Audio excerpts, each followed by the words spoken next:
Item ಯಾವುದೇ ಇರಲಿ try ಮಾಡಿ ಆಚಿ ಚಿಕನ್ ಮಸಾಲಾ. ಭಾರತದಲ್ಲಿ ಸಮರಾಭ್ಯಾಸ ನಡೆಸಿ ಹಿಂತಿರುಗ್ತಾ ಇದ್ದಂತಹ ಇರಾನ್ ನೌಕೆಯನ್ನ ಅಮೆರಿಕ ಶ್ರೀಲಂಕಾದ ಬಳಿ ಹೊಡೆದು ಹಾಕಿದ್ದಾಗ ಭಾರತ ನೌಕಾಪಡೆ ನೆರವಾಗಲಿಲ್ಲ ಎಂಬ ಆಪಾದನೆಯನ್ನ ವಿದೇಶಾಂಗ ವ್ಯವಹಾರಗಳ ಸಚಿವ ಡಾಕ್ಟರ್ ಎಸ್ ಜೈಶಂಕರ್ ಅಲ್ಲಗಳೆದರು. ಇರಾನ್ ಕೋರಿಕೆಯ ಮೇರೆಗೆ ಭಾರತದ ಬಂದರುಗಳಲ್ಲಿ ಅದರ 3 ನೌಕೆಗಳು ಲಂಗರು ಹಾಕುವುದಕ್ಕೆ ತಕ್ಷಣವೇ ಅನುಮತಿ ನೀಡಲಾಗಿದೆ ಅಂತ ಸಂಸತ್ತಿನಲ್ಲಿ ತಿಳಿಸಿದರು.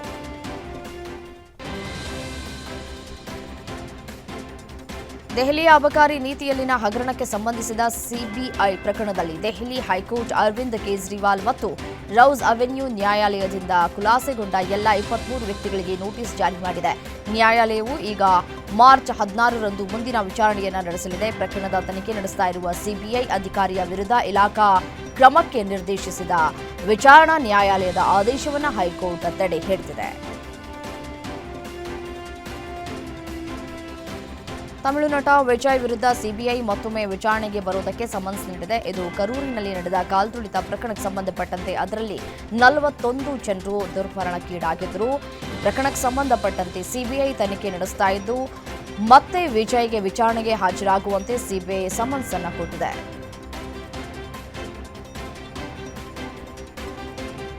ವಿಧಾನಸಭೆ ಚುನಾವಣೆಯ ಹೊಸ್ತಿಲಲ್ಲಿರುವ ಪಶ್ಚಿಮ ಬಂಗಾಳದಲ್ಲಿ ನಡೆಸಿದ ಮತದಾರರ ಪಟ್ಟಿಯ ವಿಶೇಷ ತೀವ್ರ ಪರಿಷ್ಕರಣೆಯ ವಿರುದ್ಧ ಇದೀಗ ಆಡಳಿತಾರೂಢ ತೃಣಮೂಲ ಕಾಂಗ್ರೆಸ್ ಟಿಎಂಸಿ ಸೆಟೆದು ನಿಂತಿದೆ.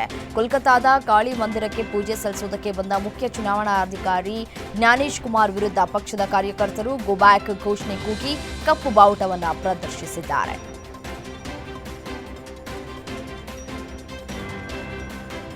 ರಾಷ್ಟ್ರಪತಿ ದ್ರೌಪದಿ ಮುರ್ಮು ಅವರ ಇತ್ತೀಚಿನ ರಾಜ್ಯ ಭೇಟಿಗೆ ಸಂಬಂಧಪಟ್ಟಂತೆ ಪ್ರಧಾನಿ ನರೇಂದ್ರ ಮೋದಿ ಮತ್ತು ಪಶ್ಚಿಮ ಬಂಗಾಳ ಮುಖ್ಯಮಂತ್ರಿ ಮಮತಾ ಬ್ಯಾನರ್ಜಿ ನಡುವಿನ ವಾಗ್ವಾದ ತೀವ್ರಗೊಂಡಿದೆ. 2 ವರ್ಷದ ಹಿಂದಿನ ಪ್ರಧಾನಿ ಕುಳಿತಿರುವ ಮತ್ತು ರಾಷ್ಟ್ರಪತಿ ನಿಂತಿರುವ ಫೋಟೋವನ್ನು ಬಳಸಿಕೊಂಡು ತೃಣಮೂಲ ಕಾಂಗ್ರೆಸ್ ಮುಖ್ಯಸ್ಥೆ ಬ್ಯಾನರ್ಜಿ ವಾಗ್ದಾಳಿಯನ್ನು ನಡೆಸಿದ್ದಾರೆ.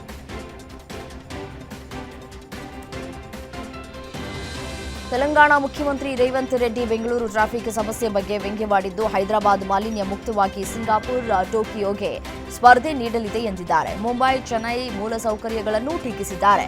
ಬೆಂಗಳೂರು ಕೇವಲ ಟ್ರಾಫಿಕ್ಗೆ ಹೆಸರಾಗಿದೆ ಅನ್ನುವಂತಹ ಅವರ ಹೇಳಿಕೆ ಕನ್ನಡಿಗರ ಮತ್ತು ರಾಜಕೀಯ ನಾಯಕರ ಆಕ್ರೋಶಕ್ಕೆ ಕಾರಣವಾಗುವ ಸಾಧ್ಯತೆ ಇದೆ. ಇದು ಬೆಂಗಳೂರಿನ ಬ್ರ್ಯಾಂಡ್ ಇಮೇಜ್ಗೆ ಧಕ್ಕೆಯನ್ನ ತಂದಿದೆ. ಭಾರತೀಯ ರಕ್ಷಣಾ ವಲಯದಲ್ಲಿ ಮತ್ತೊಂದು ಐತಿಹಾಸಿಕ ಮೈಲಿಗಲ್ಲು ದಾಖಲಾಗಿದ್ದು ವಿಶ್ವದ ಅತ್ಯಂತ ವೇಗದ ಮತ್ತು ನಿಖರವಾದ ಸೂಪರ್ಸಾನಿಕ್ ಕ್ರೂಸ್ ಕ್ಷಿಪಣಿ ಬ್ರಹ್ಮೋಸ್ನನ್ನು ಖರೀದಿಸುವುದಕ್ಕೆ ಇಂಡೋನೇಷಿಯಾ ಅಂತಿಮವಾಗಿ ಭಾರತದೊಂದಿಗೆ ಒಪ್ಪಂದವನ್ನು ಮಾಡಿಕೊಂಡಿದೆ. ಇಂಡೋನೇಷಿಯಾ ರಕ್ಷಣಾ ಸಚಿವಾಲಯದ ಹಿರಿಯ ಅಧಿಕಾರಿ ರಿಕಾರ್ಡೋ ಸಿರೈಟ್ ಈ ಮಹತ್ವದ ಸುದ್ದಿಯನ್ನು ಅಧಿಕೃತವಾಗಿ ದೃಢಪಡಿಸಿದ್ದಾರೆ.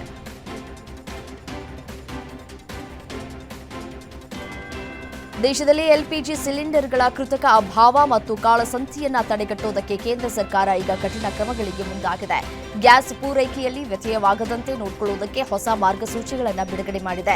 ಗ್ಯಾಸ್ ಸಿಲಿಂಡರ್ಗಳ ದಾಸ್ತಾನು ಮಾಡುವುದನ್ನು ತಡೆಯುವುದಕ್ಕೆ 2 ಬುಕಿಂಗ್ಗಳ ನಡುವಿನ ಅವಧಿಯನ್ನು 21 ದಿನಗಳಿಂದ 25 ದಿನಗಳಿಗೆ ಹೆಚ್ಚಿಸಲಾಗಿದೆ. ಮನೆ ಬಳಕೆಯ ಗ್ರಾಹಕರ ಹಿತವೇ ನಮಗೆ ಮುಖ್ಯ ಅಂತ ಸರ್ಕಾರ ಸ್ಪಷ್ಟಪಡಿಸಿದೆ.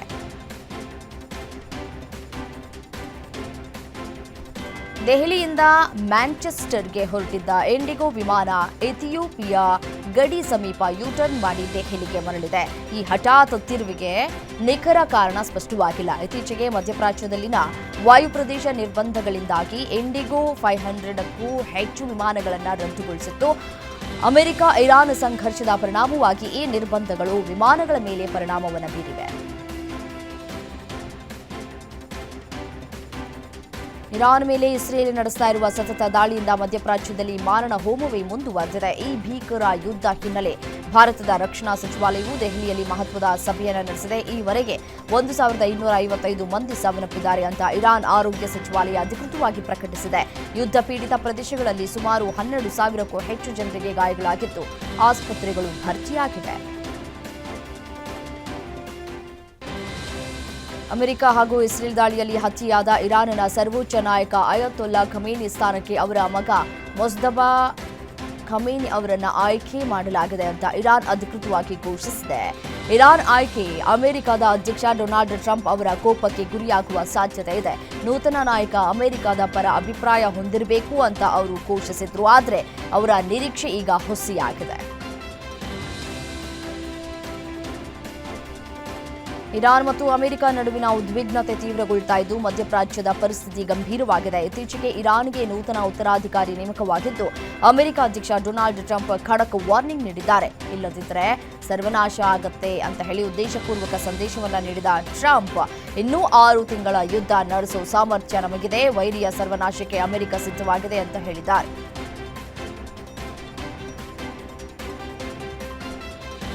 ಮಧ್ಯಪ್ರಾಚ್ಯದಲ್ಲಿ ನಡೀತಾ ಇರುವ ಇಸ್ರೇಲ್ ಇರಾನ್ ಅಮೆರಿಕ 10ನೇ ದಿನಕ್ಕೆ ಕಾಲಿಟ್ಟಿದೆ. ಎರಡು ದೇಶದ ಬಹುತೇಕವಾಗಿ ತೈಲ ಘಟಕಗಳ ಮೇಲೆಯೇ ದಾಳಿ ಮಾಡ್ತಾ ಇದ್ದು ತೈಲ ಘಟಕಗಳಿಂದ ಹೊರಬರ್ತಾ ಇರೋ ವಿಷಾನಿಲದಿಂದ ಹೊಸ ಕಾಯಿಲೆಯ ಭೀತಿ ಶುರುವಾಗಿದೆ. ಇದರಿಂದ ಮಕ್ಕಳ ಆರೋಗ್ಯದ ಮೇಲೆ ಹೆಚ್ಚಿನ ಪ್ರಭಾವ ಬೀರ್ತಾ ಇದ್ದು ಇದರಿಂದ ಜನ ಇರಾನ್ ಇಸ್ರೇಲ್ ತೊರೆಯೋದಕ್ಕೆ ಪ್ಲಾನ್ ಮಾಡಿದ್ದಾರೆ.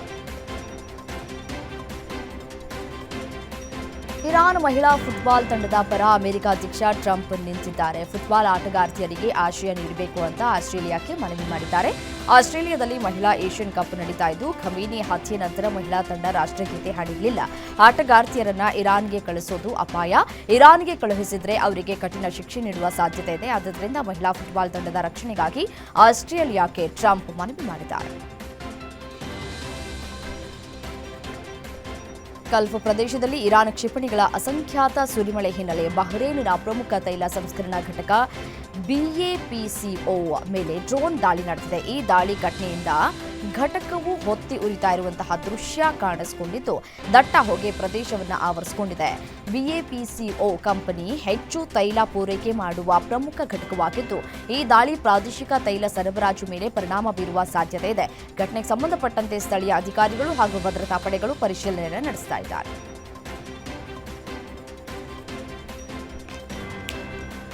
ಇರಾನ್ ವಿರುದ್ಧ ಜಂಟಿಯಾಗಿ ದಾಳಿ ನಡೆಸ್ತಾ ಇರುವಂತಹ ಸ್ನೇಹಿತ ರಾಷ್ಟ್ರಗಳಾದ ಅಮೆರಿಕ ಮತ್ತು ಇಸ್ರೇಲ್ ಮಧ್ಯೆ ಭಿನ್ನಾಭಿಪ್ರಾಯ ವ್ಯಕ್ತವಾಗಿದೆ.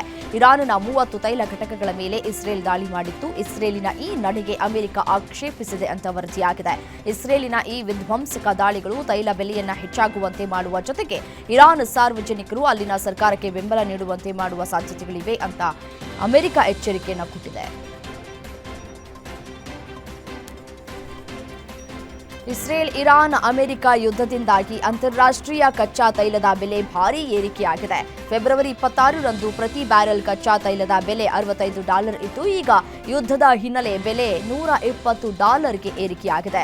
ಹರ್ಮುಜ್ ಜಲಸಂಧಿಯಲ್ಲಿನ ತೈಲ ಸಾಗಣೆ ಸಂಕಷ್ಟದಿಂದ ಬಹಳ ಟ್ಯಾಂಕರ್ಗಳು ಸಾಲುಗಟ್ಟಿ ನಿಂತಿವೆ.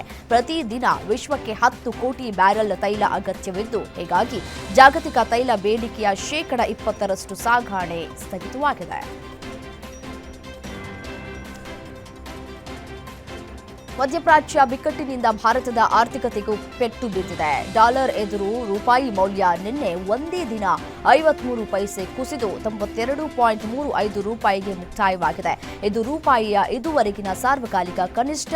ಮಧ್ಯಪ್ರಾಚ್ಯ ಬಿಕ್ಕಟ್ಟು ಮತ್ತೊಂದು ಕಡೆ ಕಚ್ಚಾ ತೈಲ ಬೆಲೆ ಹೆಚ್ಚಳ, ವಿದೇಶಿ ಸಾಂಸ್ಥಿಕ ಹೂಡಿಕೆದಾರರು ಭಾರೀ ಪ್ರಮಾಣದಲ್ಲಿ ಹಣ ಹಿಂಪಡೆದಿದ್ದು ರೂಪಾಯಿ ಮೌಲ್ಯ ಕುಸಿತಕ್ಕೆ ಕಾರಣವಾಗಿದೆ.